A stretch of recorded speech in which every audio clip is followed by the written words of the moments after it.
वळूया पुढल्या बातमीकडे. मतचोरीने ज्यांचे हात बरबटलेले आहेत तेच निवडून आलेत. संजय राऊतांचा आरोप भाजपानं प्रत्युत्तर दिलं.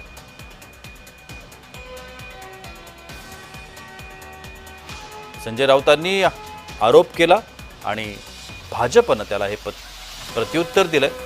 मतचोरीनं ज्यांचे हात बरबटले तर तेच निवडून आलेत असं म्हटण्यात आलं. मतांच्या चोरीत,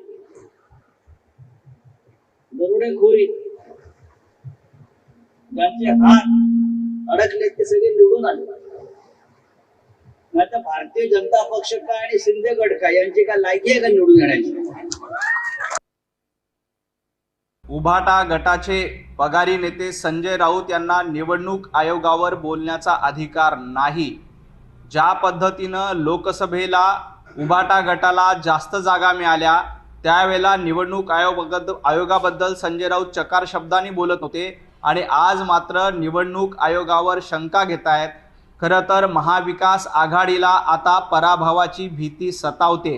येणाऱ्या स्थानिक स्वराज्य संस्थांच्या निवडणुकीत, येणाऱ्या मुंबई महापालिकेच्या निवडणुकीत उभाटा गटाचा आणि महाविकास आघाडीचा पराभव होणार हे जवळपास निश्चित आहे.